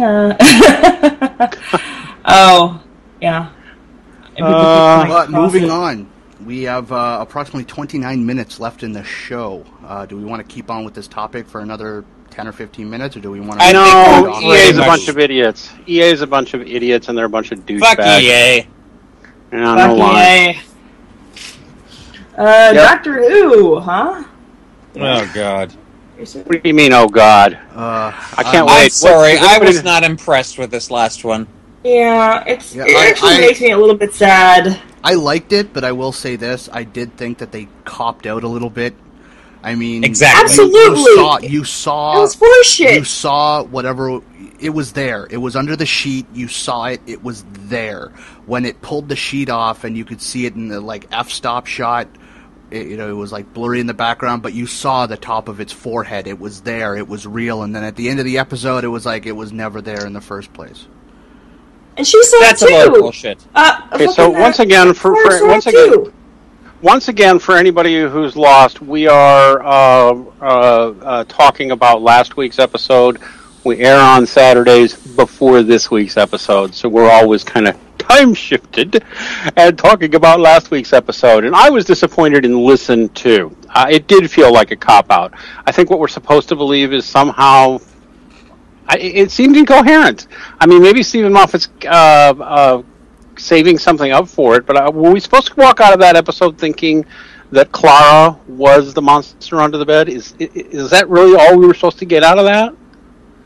I didn't get it. It seemed completely incoherent. Yeah, because I mean, at the end of time, there was still something there. And that's an important point. We had it there at the beginning, and we had it there at the end. And what the hell? We can't just ignore that it was there. Ah, jeez. I mean, and Clara can't get under that many beds. Oh, yeah, absolutely. And that's the really fucked up thing about all this is that Clara even saw it. Clara even saw the thing that was on top of the bed while they were both under the bed, and they both saw something underneath the sheet. I mean, something that was underneath a blanket that we know was not just some kid on the bed or whatever. It was ridiculous, and that's the thing. It feels like such a missed opportunity. It really does. I don't know what else to say. What was that whole shit at the end where she was there just comforting the doctor saying, listen, it's okay. There's nothing really there. I think that's just... I don't get it. I don't get it either. I think that it would have been a more effective episode to just come away from that feeling like, holy shit, we have no idea what the hell we just encountered at all, and then just went from there. Because then you can play on that later on and find out more about what was going on. But, yeah, just go on. I don't know. I mean, this whole season so far has been a little disappointing to me. Of course, I don't like Clara and never have. I mean, I don't hate her. I just don't. She doesn't do anything for me. She bores the shit out of me. Sorry to the actress. The stories have seemed overall pretty weak. There have been some funny moments and all that, but so far I'm not captured by much that's happened all season. Tonight's episode is called Time Heist, and it says the summary the BBC gives is the Doctor turns bank robber when he attempts to break into the most dangerous bank in the cosmos. I don't know what the hell that's going to mean, but the Doctor turns bank robber when he is given a task he cannot refuse. Steal from the most dangerous bank in the cosmos. With the help of a beautiful shapeshifter and cyber-augmented gamer. Oh, a gamer! The Doctor and Clara must fight their way past deadly security, come face-to-face with a fearsome Teller, a creature of terrifying power that can detect guilt. Oh, okay, Teller. So basically, Penn Jillette's partner is going to be the monster this week? I don't know. Oh, darn, I was kind of hoping it'd be Teller as in Penn and Teller. Mm-hmm. Yeah. And that's I don't know. This season has been a real disappointment so far. Yeah, it really has. I don't know what the hell Stephen Moffat is thinking. I really don't. He's done so many good things overall, and I don't know what the hell's going on. But then again, I felt that there was such a shift when there was the switch over to Amy Pond's plot and everything like that when they brought in the last Doctor, the 11th Doctor. And I absolutely felt, and we thought maybe, well, at least I thought it might have just been that sort of shift to a little bit more camp. But I don't know. I think it might just be that writing style, and I don't know what the heck's going on, but Peter Capaldi is doing a great job despite everything. It's just the writing is so poor. I don't know what's going on with it. And I know, we know Stephen Moffat can do better than this. I mean, he wrote Jekyll, a fantastic series. It's only one season, about 6 episodes, but it's absolutely fantastic. He wrote Sherlock, a fantastic series with Benedict Cumberbatch and Martin Freeman, and he's been the front runner of Doctor Who for a few years now, and he's done an amazing job. He's a great writer. I just don't know what's going on, where he seems to be like this last episode. It's it was a complete cop out. You could almost call it a Deus Ex Machina. Right at the end of the episode, it was never there in the first place. We saw it was there. It was physically there. We saw the forehead. It was like this gray alien thing. Might be Nephilim. And Clara saw it too, though. It was not me. Clara saw that there was something there in that room too. So it's not just in the Doctor's head. The Doctor does not have the ability to project those things to Clara and make her see what he sees, without doing the mind meldy thing. Yeah, it doesn't work that way. I don't know, Dean. What's Maybe your thoughts? something will come along to make it all make sense by the end of the season, the series. I mean, but there's only 8 episodes from what I can see. Yeah. So we're halfway done. And honestly, Moffat's done that before. Moffat has, sort of made the first few episodes seem a little weak, and then, near the end of the series, this giant reveal that just makes everything make sense. So it's possible. I mean, he may be leading up to something. But I don't know. Very important and very big. Yeah, but normally with something like that, he has hints along the way. There haven't been any hints. Well, I mean, there's the Promised Land. There's Missy. I mean, there's a little bit. I mean, I do find it interesting that there hasn't really been much reference to Missy in the last 2 episodes. Oh, but then nobody has died horribly in the last 2 episodes, have they? Nope, no deaths. Nobody's died horribly in the last 2 episodes. That was a direct result of the Doctor. So, like I said, I'm keeping up with that theory that it has to do with people that die while the Doctor is there, or probably due to circumstances associated with him being involved. That is what the Promised Land is. And that's how people get there. So, yeah. But, that's I don't know about that. That's just my theory. I think it's actually pretty good. Well, I think it's how they get there, yes, but I don't think that's what it's about. I think it's about something else. Well, we're going to find out at some point, I guess. Yeah. Let's see, which episode? This is episode 5. This one coming up, yes. And tonight will be episode 5. That's going to be the time heist. So there'll only be, a couple after that, I think, because there's only 8 episodes this season. Wait a minute, is there 8 episodes this season? I'm not sure. There could be more than that. Honestly, I hope not. They might do a split season. They might do it 8 now and 8 later. Yeah, they might do 8 episodes now and then probably around Halloween or so, or maybe after Christmas. They might do that. Okay, it appears that there are 12 planned. And then there will be a Christmas episode. So no, we're not halfway. We're not halfway there. There will probably be a Christmas episode. That's not a guarantee, but it probably will be. There'll be 12. So we're really not that far into the season yet. Well, it isn't very often that they skip out on a Christmas episode. Those are just so much fun. Yeah, it's so much fun. There's so many things. I like it when robot Santas attack. Those are great. Yes. Yeah, but I was actually really excited leading up to last week's episode because I'm a huge fan of the horror genre in general, and especially when the Doctor does horror. It just something about it, mixing that sort of time travel sci-fi with a gritty horror story. They usually pull it off really, really well.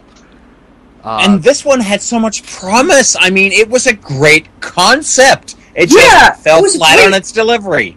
Yeah, it started really great at the beginning of the episode, and then somewhere in the midst of it, it's like, no, please don't fail me on this. Come on, please don't fucking cop out. And they fucking did. I mean, we still don't know what the monster under the blanket was exactly, do we? No, we don't. We don't know that, and we don't know if they're ever going to address that again. As far as we know, they copped out at the end of the episode and said it was never really there. It never existed. It was all in the Doctor's head. Yeah, but I'm hoping that that's not really the case. That's just Clara thinking that. Maybe. I'm hoping that too. Maybe. I don't know. It's been a snooze fest for me. Every episode has been a snooze fest. I laughed at the Sherwood Forest one, but it was still otherwise a snooze fest. Peter Capaldi is great, but otherwise it's been a snooze fest. I will say this: I think we all agree Stephen Moffat's a brilliant writer, right? Yes. But absolutely. having done some creative writing myself, I can say the best writers in the world start to run out of ideas. They really do. And but he's also Doctor Who working on this. Doctor Who is a challenge of a show because it has this huge back history. It's really hard to do something that you haven't already done, or that somebody else hasn't already done. And this is why, actually, and I'm not suggesting because, we got to at least see out this season, but this is also why the showrunner and the show producers have to change or the show gets stale. Mm-hmm. Stephen Moffat may actually be running out of gas. This may be really premature. So Stephen Moffat, who we know obviously listens to Tales from the Infrared every week. If you're listening, don't take it personally. But yeah, he may just be running out of gas, and it might be time to get somebody new in there in the heading up the creative team. Maybe. Well, or maybe even him just take a break for a while. Yeah, it might be a good idea for him to go do a second season of Jekyll. Hint, hint, wink, wink. That would be nice. Well, I actually have a thought on this. You know, it usually takes a while for a new doctor to get going. Nobody's as good as Tennant, sadly. What? Because hold on, bite me. Tennant got it going from the beginning. Okay, you can't. Yeah. Matt Smith took a while. Yeah, he did. Yes, he Matt did. Smith Dude, took a like while first to fucking get it. episode, man. Yeah, Matt Smith took a while owned to get that going. role. No, he didn't. Matt Smith owned that role from the first episode. Matt Smith Every is- doctor has to awesome. have. Every doctor has to have their definitive doctor moment. Yeah, and you know what? It took me 2 full seasons to decide I even liked David Tennant. So okay. Do you want to know what Matt took a Smith's second. definitive doctor moment was? The very first episode at the end, Fish fingers and custard. no, When not he not walks fish in and he fingers and goes, custard. When "I'm when the he doctor." when he's on the roof, he says, "I'm the doctor." Yep. Basically, run, and the Atraxi Yeah, are that gone. was his moment. Yeah, it took me until the second season with Matt Smith before I really sort of kind of liked him. Everybody has a doctor moment that they look for. It is the definitive moment when this actor is the doctor. For Matt Smith, yes, Christian nailed it. It's the hello, I'm the doctor. Basically, run. Yeah, and those Yes. 5 words had the Atraxi Capo- gone. They were Yes. gone. But Capaldi has not had that yet.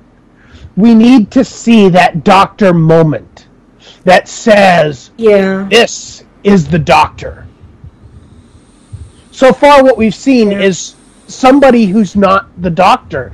He is not something we've seen before. This is totally new.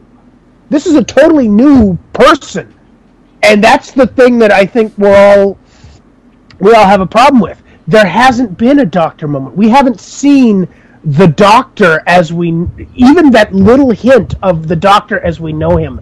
We're seeing somebody different. We're seeing somebody who it's almost like he's breaking all his own rules.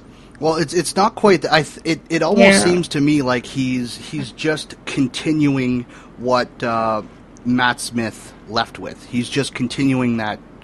He's starting where Matt Smith left off rather than carving out his own doctor. And yeah, he's a Scottish doctor. Well, he's a doctor that speaks with a Scottish accent. They kept the Scottish accent on Peter Capaldi. They didn't force him to do a British accent, which is nice. It kind of calls back to Amy Pond, the whole Scottish thing. Yeah. However, it really just seems does. to me like he's Peter Capaldi is starting exactly where Matt Smith left off. That's a possibility, but what I'm looking forward to, I'm looking for that moment where you see the definition of who he is. I mean, David Tennant's the definition of David Tennant was the very end of the Christmas episode where he regenerated. The definitive moment for Matt Smith, the roof with the Atraxi. Where is that moment that defines Capaldi? Yeah. For me, the moment that defined Tennant was, okay, he's there in pajamas, and he's fighting, and he's God, what species was it? But yeah, the fighting an alien in a fucking alien ship, off on the side, hand cuts off, and suddenly it grows back. It's like, this one's a fighting hand. Yes, it was fantastic. And it's like from the day we arrive, he's quoting the fucking Lion King, and I'm like, yes, this is fantastic. I need to watch more of this. That was the episode that got me to watch fucking Doctor Who. But yeah, I gotta admit, him quoting the Lion King and then go, oh wait, no, that's the Lion King. These are the defining moments of the character. What have we seen that defines Capaldi's Doctor. Yeah. Capaldi's doctor. Nothing yet. Nothing really, except that he's Scottish, and that's about it. Yeah. To me, Matt Smith's identity was established from day one, and yes, so was David Tennant's. This Doctor seems like he's searching for his own identity. So I'll give you that. This is obviously where they're going with the writing. He's searching for his own identity. He hasn't quite figured out who he is yet. You know, that's why he's running around saying, where did I get this face from? We know, but he doesn't. He's asking, am I a good man? You know, he is... I don't know, he's having something of an identity crisis or a midlife crisis or whatever you want to tell it. So, I don't know, maybe that'll define him. Yeah, mid-regeneration crisis, something like that. So, I mean, I really like him. So I'm totally on his side. I'm just hoping that the writing turns around and we're not disappointed. But, I don't know. Doesn't matter. It's Doctor Who. I'll keep watching it no matter what. All right, 10 minutes left of the show. What are your hopes? I'm actually gonna start with Dean on this because he as far as I know, he's the biggest Doctor Who fan in the room. What are your hopes for tonight's episode, The Time Heist?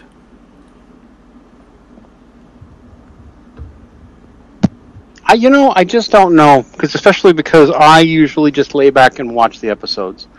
I just hope for some more. I want to see more of Missy. And I want to see more advancement of that plot. And that's all I really care about. Anybody else have anything they're hoping to see in tonight's episode? I'm hoping it isn't a waste of time. I'm hoping that it's something that's going to be a decent episode. I have not seen a decent episode this season.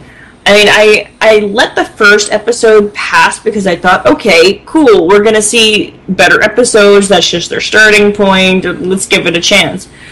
So far, like, how many episodes are we in now? Like, what, 3 or 4? Done. Tonight's the 5th. Yeah, there's no excuse for that, really. And I'm hoping that this is a passable episode, that this is something memorable. Just something good. I need a reason. Together. Yeah, I need a reason to finish watching this season. I really do. Give me a reason. Jim. Well, I want to see the Doctor moment. I want to see Capaldi's Doctor moment. The one that says he is the Doctor. Okay? A great story is a multitude of things. In order for it to be pulled off well, you need to tie it together in ways that, it's fluid. It makes sense. I haven't been seeing that this season. And it worries me. And, I like Capaldi as an actor. I like what I've seen from him. I do not like the scripts that I've been seeing. But then again, this might just be all part of Stephen Moffat's gigantic plan. It might be, and that would be interesting. But I want to see... Go ahead, Neff. I want to see hints of that. I want to see, if this is a giant plan of Moffat, I want to start seeing some hints of that. I want to start seeing things that actually tie together, that can bring together things that seem out of place, that actually can be tied back to something. Because right now, there isn't anything. All we have is Missy and the Promised Land. Nothing else really ties around to it. There's no common thread between them. There's no foreshadowing. There's nothing. Yeah, but like I said, though, this might just be all part of Stephen Moffat's gigantic plan. He might be just trying something different. Personally, I like the foreshadowing. I like the Sir Arthur Conan Doyle-esque writing style that he's brought to the table in pretty much everything he's touched in the last few years. However, he might just be trying something different, and there might be just this gigantic reveal, 8th episode, 9th episode, 10th episode, and everything will just fall into place. Might also be... Well, I do have one thought, and it's kind of gotten in my head lately. It might be that the definitive Doctor moment comes when Clara leaves the show. That's that possible might be. Too. That might be. We may not see a Capaldi Doctor moment until he gets his new companion. someone who bounces off of him a little better. Yeah, I mean, that might be. Here's the thing. Clara has always seemed to me like she's very sexually charged. She's a very sexually charged companion. Even more so than Amy. And I mean, Amy, there was always that threw herself at the between doctor. Rory and the doctor. She was fairly sexually charged.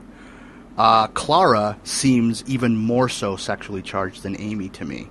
And the fact that the doctor is now pushing her away and saying, "Listen, I'm not your boyfriend," and is the doctor just maturing a little bit? It's a possibility, and I mean, if he is maturing, you probably won't see the doctor moment until he loses Clara, however that's going to happen, or the new companion comes along. And you know what? I'll be honest with you. What I would like to see, and this is probably gonna piss people off, and I don't care. You can send your hate mail to my ass. There's not enough room there anymore.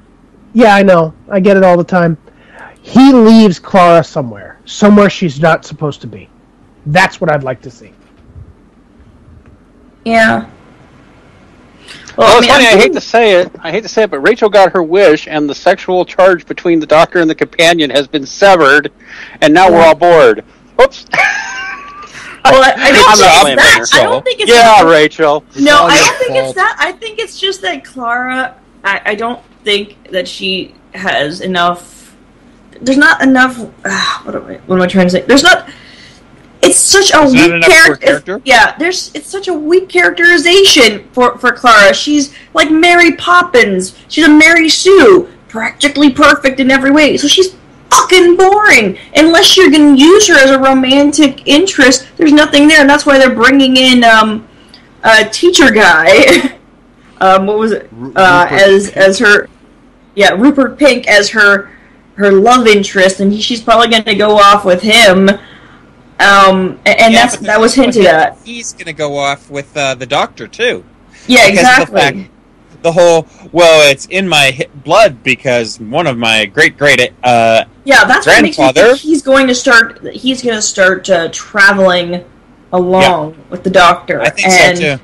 Yeah, I honestly think that is what's going to happen. Hey, that soldier that he dissed in the Enter the Dalek episode may also show up.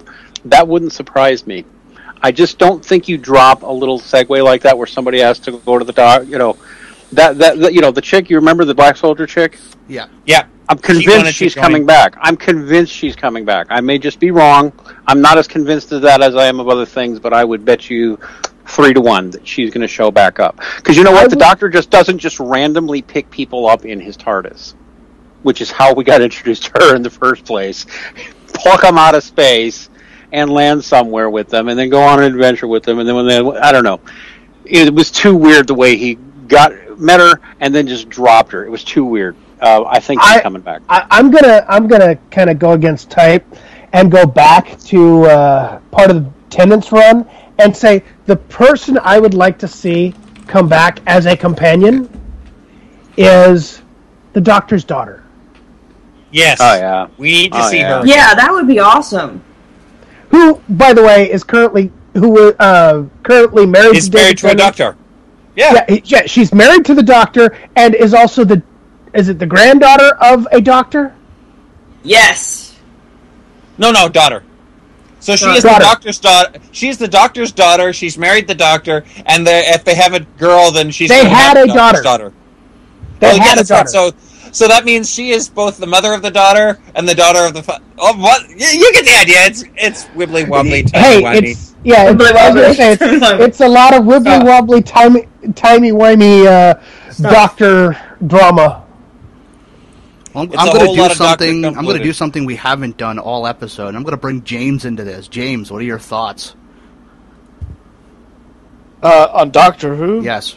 Unfortunately, I don't follow Doctor Who that much. Of course you don't. The one time this entire show, I pull you into the conversation, try and get you active in the conversation, you have nothing to say. That's all right. We can forgive him this such, time. Such is the nature of Tales from the Infrared.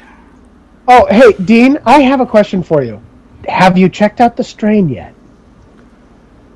No, I haven't. I have. I will hope to have gotten to it by next week. By next episode.